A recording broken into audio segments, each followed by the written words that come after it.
అందరికీ praise lord. July 26 ఈరోజు దేవుని వాగ్దానము. నీవు చేయు ప్రయత్నములన్నిటిలోనూ నీకు దీవెన కలుగునట్లు యెహోవా ఆజ్ఞాపించును. ద్వితీయోపదేశకాండం 28వ అధ్యాయం 8వ వచనము.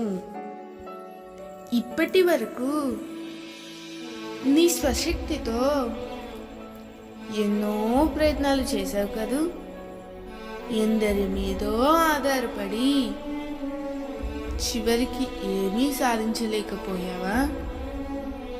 అయితే ఈ రోజు నుండి ప్రభువు మీద ఆధారపడి ఆయన చిత్త ప్రకారం జీవిస్తూ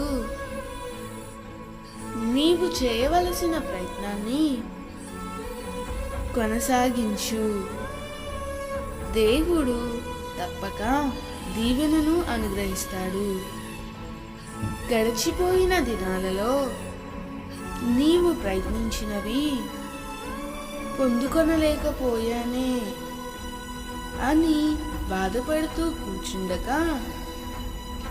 దేవుని వాక్య ప్రకారం జీవిస్తూ నీవు చేయదలచిన ప్రతి పనిని ప్రయత్నించి చూడు. ప్రభువు తప్పకుండా నీకు సఫలతను ఇస్తారు.